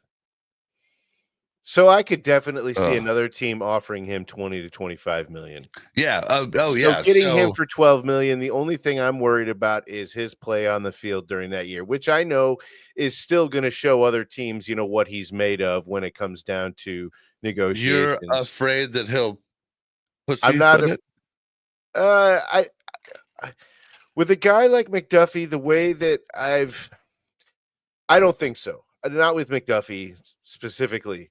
I'm just always kind of worried about their state of mind when they're out there, knowing that things could be greener. Whenever you get a tag put on you or anything like that, and you don't have a long-term guaranteed money deal, you have a good point. A player could play to not get hurt. Like they could play their hardest, but they are possibly going to play to not get hurt. And that's definitely something that could for sure happen. So, all right. So Sports Track, I don't know about the other side. Sports Track says the highest paid corner as far as average over the contract is 24 mil. Then Patrick Surtain, 24 mil. Yeah, 21, 20, 20, 19. I'm just saying, let's say, for instance, you work in you worked IT, right? So you're working IT, you're making 80 grand this year, and you are locked in. You can't leave, and they're holding on to you, right? But you know that the company a mile down the street is willing to give you 150. You're not going to work with a grudge on your shoulder? No. You don't think so? Well, okay, you're asking me, and no, I am the guy that went from making six figures in IAT to supporting my wife, whose career was taken off. She wrote a book. I'm the guy that went to do Uber while she was doing that for 3 years, and I got a 4.98 star rating because if you're going to do a job, you do a job right. Okay, but that's me. Right. I don't know. I can't talk for anybody else. Do you think your average Joe is going to not hold a little bit of grudge on his shoulder? I don't know, but also if they play too scared. Come on, Chad, help me out here. If they play too scared, then they don't get that payday. So it's a real give and take and a real. I'm not talking about playing scared. I'm talking about not giving 100%. Yeah, but if they don't give 100% in that last year, moving up to a contract, other teams see that and their price tag goes down. So it's a real wishy-washy, dangerous and like I said, I don't think McDuffie is that guy. I really don't. I think he's grounded, And I think he's got a good head on his shoulders. He's got a great attitude. Everything that I've ever seen from him shows me that. And so I don't think that we would have that to worry about with him. But it you is never still know. It's so now I'll go even further and say, if they don't have guaranteed money, because some personality types, as soon as they get the guaranteed money, they slow down. But then there's also just the, like, say Trent, gets that 5th year option, but he doesn't have guaranteed long-term side.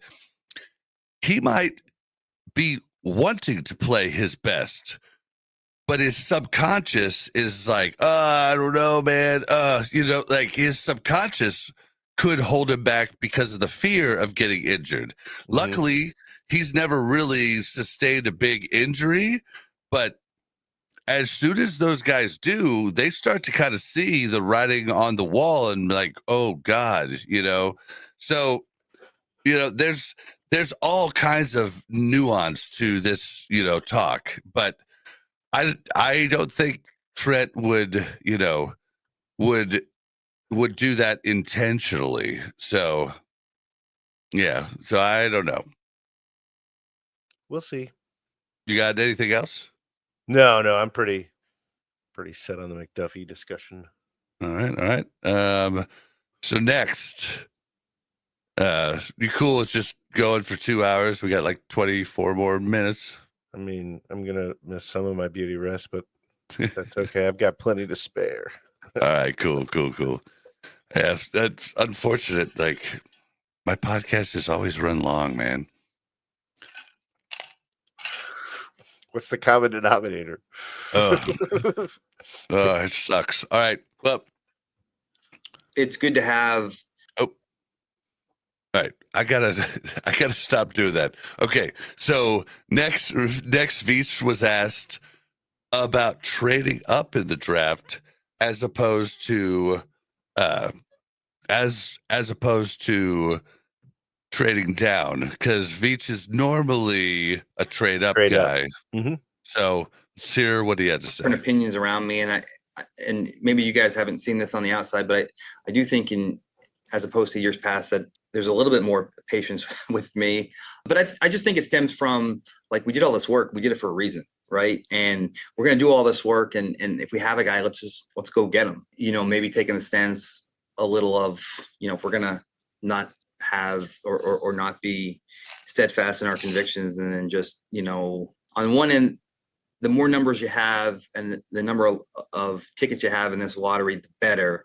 But on the other end, there's that element of trusting what you see. And if you're going to do all this work, you might as well go get a guy you like, as opposed to saying, well, I don't believe what I see, so I'd rather just take a few guys, because a few guys is better than the one guy I like. So, but it doesn't mean that there shouldn't be a balance of, controlled discipline. And so I think I've slowly over the years gotten a little bit better with that. It's just one of those things where I feel like you watch so much tape. It's like, well, hell, just go up there and get the guy you want. If you watch it and you believe in it, and just do that. And it was kind of the way with Patrick, and it was the same way with Trent, and it was the same way with all these guys. And it's not always right, though. And so I think being selective, I think the process is right. It's just being more selective on when you do it. You don't need to do it every single round. And I think that's one thing. I mean, we can always get better at things, and I'm no different. That's one of the things that the guys have helped me with, and just being more selective in that process. Oh, I love this answer. Do you think he might just go against the grain this year and start trading down and save picks? Nope. You don't think so, huh? Not in a million years. He hasn't, and that's not his way. But did you hear what he said? Hey, you do all this work on these these guys. Why not move up and get the guy you want rather than the guy? But that's what he's done. Might want. Yeah, he's saying that we're going to attack this differently than we normally do, and that's the exact same as they normally do. Patrick and Trent and no, I think he's saying he's open to tackling it differently. But we look at when he hasn't traded up, and we get FAU. That hasn't panned out. No. And he was trying to trade down that time. Like trading down at pick 31 has got to be a pretty arduous task. I mean, yes like and no. I mean, second round is still pretty if good. Somebody wants a quarterback, if Sanders drops, to like 30, then Nothing would give maybe me more pleasure. somebody's going to jump up. I so want Sanders to not even land in the first round so bad. I just want to see Dion with the tears in his eyes. I don't even dislike Dion. I love him. I just hate that he's so damn cocky. That's all. Sorry about the tangent. Let's talk about the Chiefs. Well, okay, so yeah, I love that Veach has got balls, man, and he trades up, and I love that. Like, I love it that he does it, and he's had success with it. There's no reason for us to trade down. We have all roles filled. Miami, on the other hand, they need to trade down. They are screwed. They have their GM has screwed them. Like, they need to trade down. We don't. We could move up.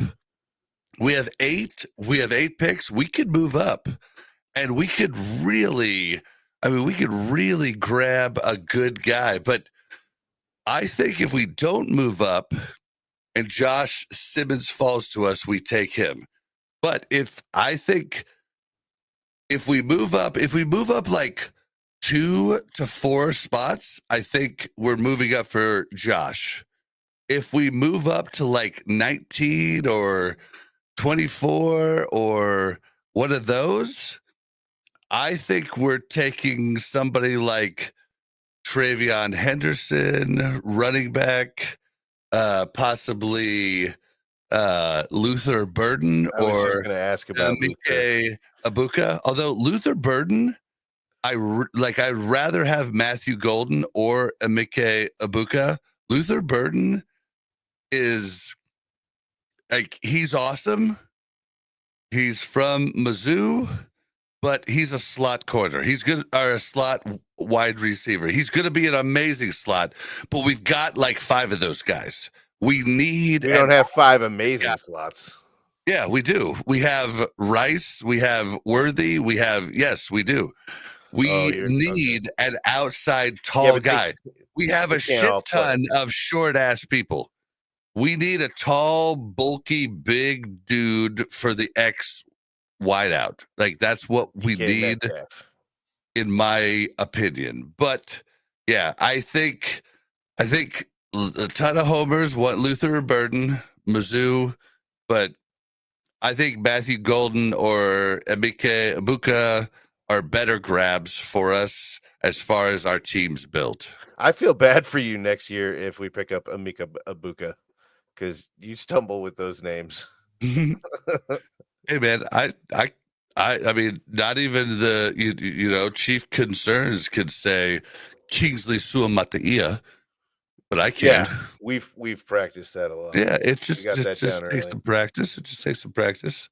If FAU comes up this year, I will practice his name and not call him FAU. I'll call him Felix Eduke and Eduke Azama, I think. Uzama. Nope. Yep. We do not practice it unless he earns it. Yeah. Unless he's practicing. That is our rule. But I think those might be the things we would actually, I think running back or wide receiver, if we trade up, might be a thing. Maybe defensive line, but I don't think so with how stacked it is. Yeah, I really don't. Princess Felix from Brian Parrott in chat. Wow. Yeah, sad. All right. So who do you think we would go for if we did trade up? Who do I think? Yeah. I mean, I could see us trading up for Josh Simmons. Okay.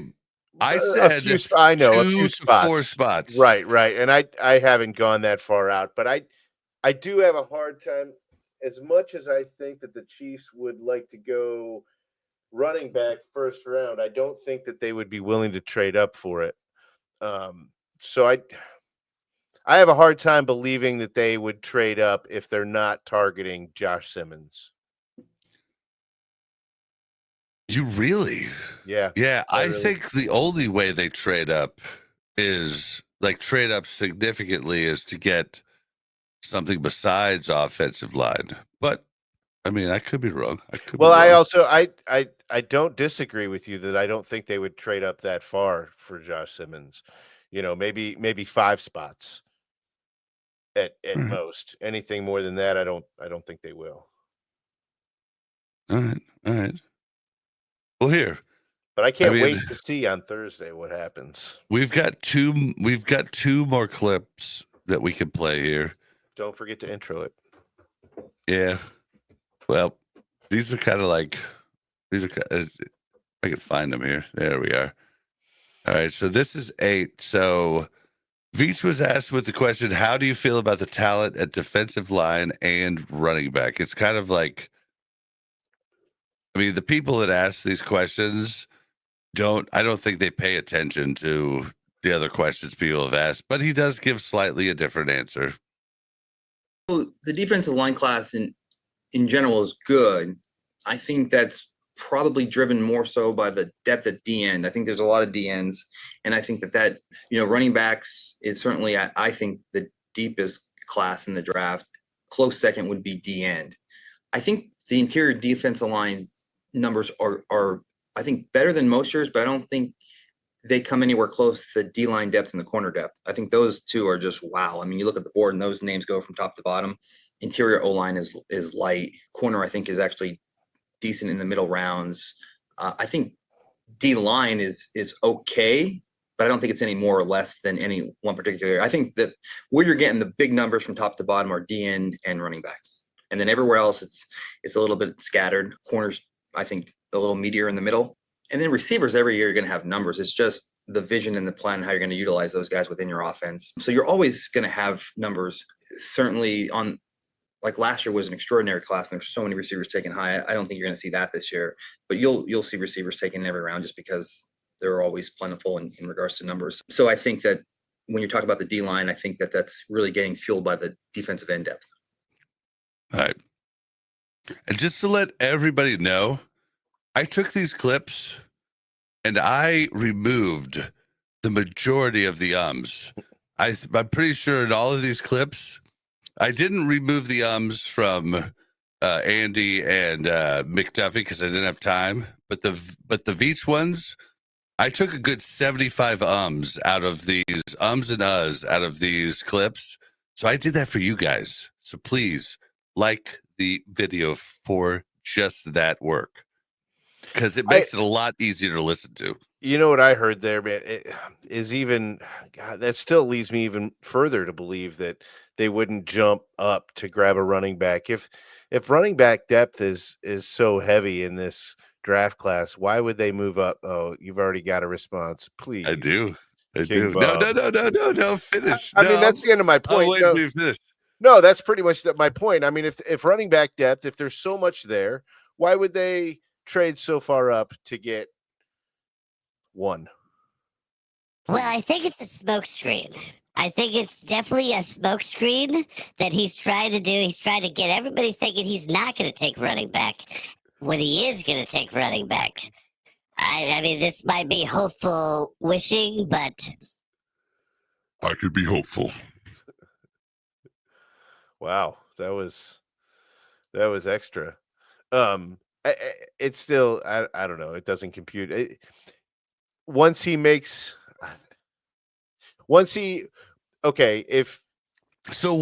he's you were talking about smokescreen this entire time. No, all right, yeah. I hear where you're coming from there, but I don't see the benefit from it.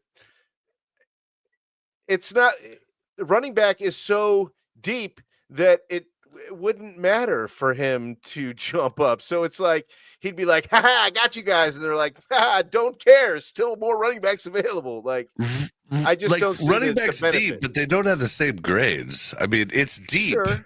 You can get, you could get in the fourth or fifth round, you can get a running back better than Isaiah Pacheco, but you're not going to get one better than Hunt. I'm still talking about first round. If Josh Simmons is gone and they want to trade up to 19 to get a running back as opposed to just waiting until 31 to get a running back. If they trade up to 19, Josh Simmons is still there. Maybe. No, he definitely is. I'm pretty sure. All right. I mean, people are going to be scared about that in like taking somebody, especially earlier in the first round. Like, it's like people are going to be scared. So you think that they would potentially trade up to lose the Josh Simmons and pick up a star running back?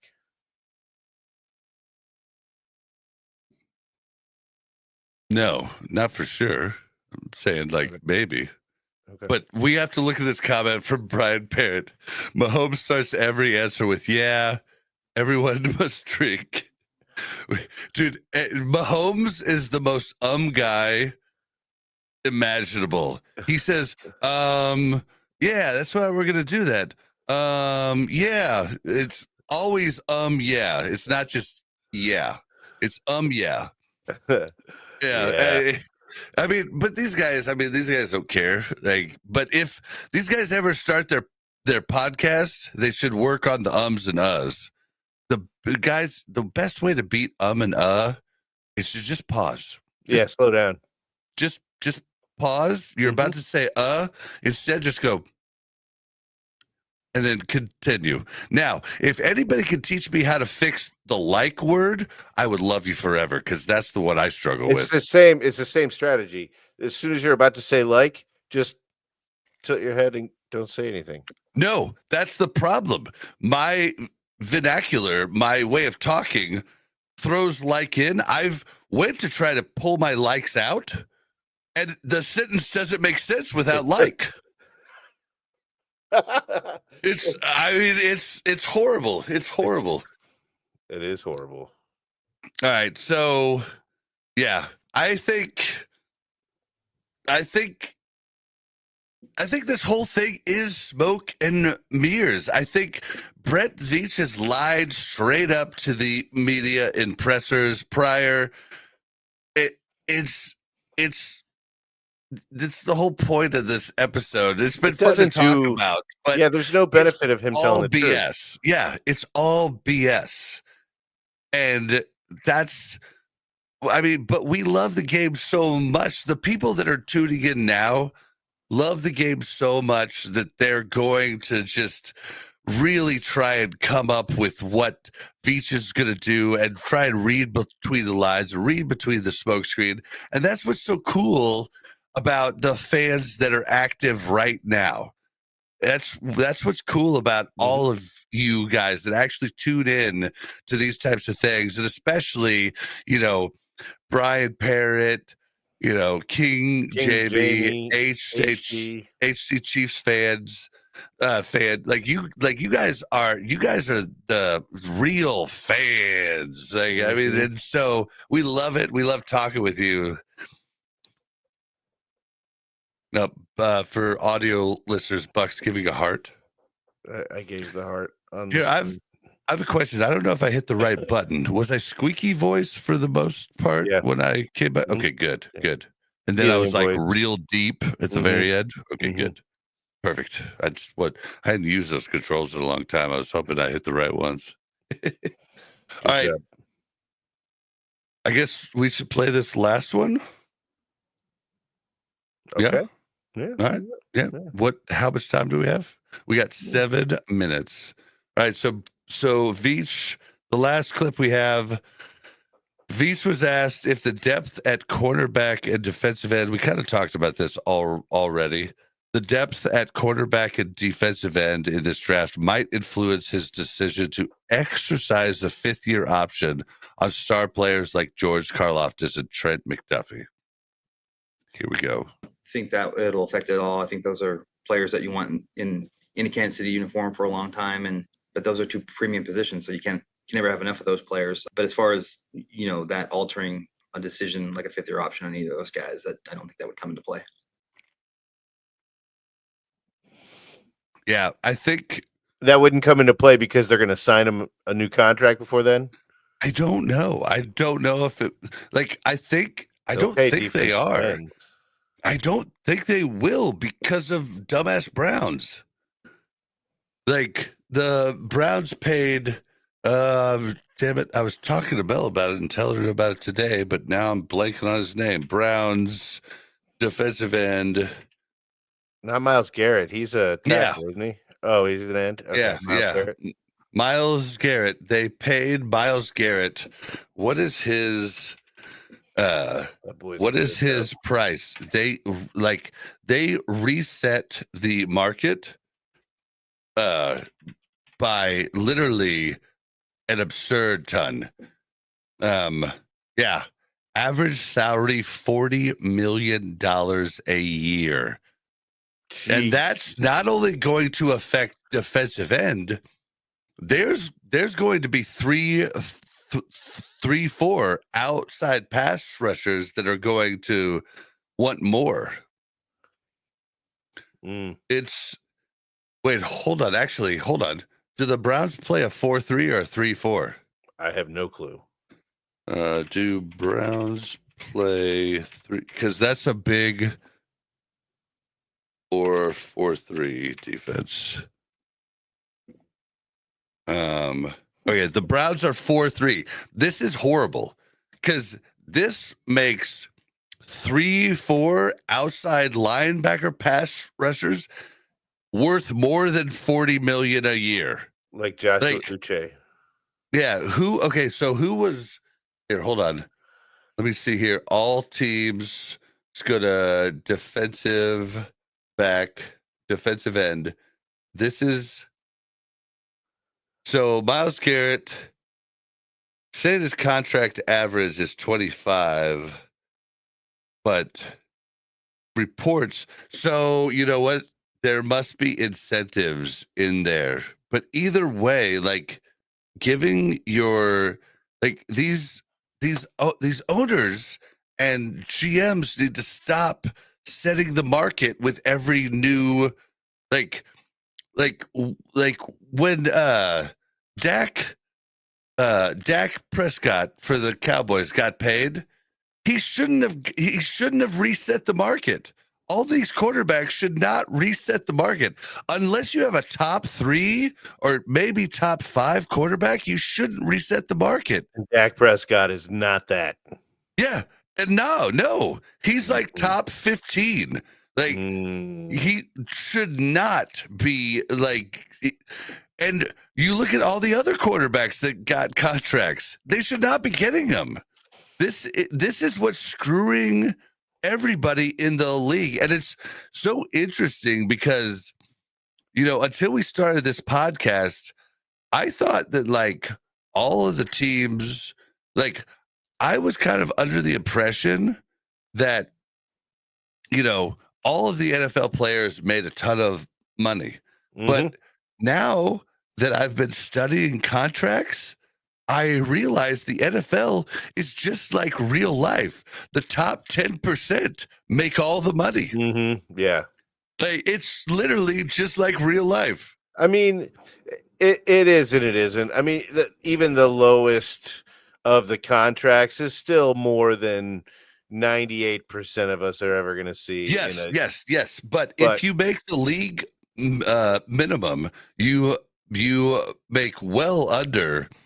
Like you make like here, I'm just looking at some of them, like 225,000, right? So 225,000. Now that's the league minimum. Well, I think it's different for different people, but for instance, Anthony Brown, Arizona QB, makes 225,000 a year. So does that's way lower than I thought. Defensive end Andrew Goodlow, Ben Still, Bernard Siakis, like they're all at 225. So I thought we were talking way over $500,000. I think vet minimum is higher than that, but I think vet minimum is even under $1 million. And then you have to think about it. their career isn't 25 years? Is it 30 years? Mm-hmm. Their career is 3 to 7 years. Yeah, and the guys on that make average, yeah, right? and the guys that make that kind of money aren't in the league for a whole lot.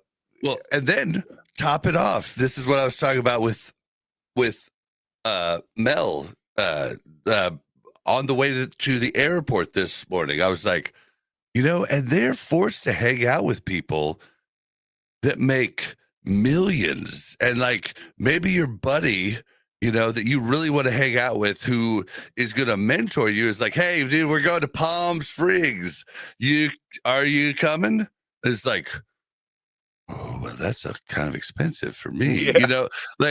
and it also depends on if they're smart enough to not buy a big car, to not buy a big house, you know what I mean? And like, that's where it really helps that the NFL and specifically the Chiefs organization really strive to help players understand how to manage their money. But the majority of people don't play more than 5 to 7 years. Yeah. So it's actually crazy. The top people make the money, and so that's why I'm on the players side now, because I realize that it isn't as big as you think it is. No, yeah, definitely not. I definitely would have thought the minimum was much higher than that. Yeah, it's crazy. In my mind, they're all rich. Yeah. I mean, and if they really pay attention to it, they're all going to be good. But like I was pointing out, if you're a young guy and you're coming in and Travis Kelce's like, hey, a bunch of all of us are going to Palm Springs for the weekend, you're going to come out, and then you're probably going to be the young guy buying shots for people, and the shots are like $25 a shot because everybody's buying you know what I mean? Like that got me in trouble in college, just trying to be the fun guy, and learning the hard way. Yep, I did have that name in college. All right, well, Buck, we've went 2 hours. This has been a pretty fun episode, and we've gotten through a lot. We thank everybody in chat, guys. Thank you so much. Active. Thanks for talking. Yeah, we got our studs here, in Brian Parrott, HD Chiefs fan, and but King Jamie the Mad. Don't forget the Tamba Ali signed picture, framed and signed. Be sure to like and comment on each of our videos for the next 4 weeks. Yep, including this one. Yep, and on May 16th it ends, but you have all that time to put comments and likes on all the videos. I will not tally it up until the 17th, and we'll have a good time doing the drawing. I can't wait for you guys to get the cool signed picture that we have. And yeah, it was so cool. Yeah, I'm excited for you guys. And all right, Buck, I think we should get out of here. We should end it, huh? Well, as always, you can find me on Facebook, and then you can find me on Twix. It's at Buck_Tastic. That's BUK_TASTIK. And you can find everything we do at buckandbob.com. That's BUKandBOB.com. Soon you will be able to see our merch there, and we're probably going to switch our website over, and you'll actually just be able to buy our merch, get all of our links there. It's going to be really cool. I just have to do 40 to 50 hours of work to make it all happen, because I don't know how their system works, but Mel's going to help me, so it's going to be okay. We're going to get it done, and we'll let you know when it's all done. You can find me on Twitter/X, Twix, as I love to call it, at Blazin_Bob, BLAZZIN_BOB. Woo! I feel like Mel was sitting over in the corner, like listening to something, and you just said that really loud, and she turned around and was like, "I'm doing what?" No, Mel's out of town until Saturday. Oh, that's right. Yeah, remember we're having boys having nights. bachelor draft. Oh, that means we can do it in our underwear. Watch the draft. I'll think about it.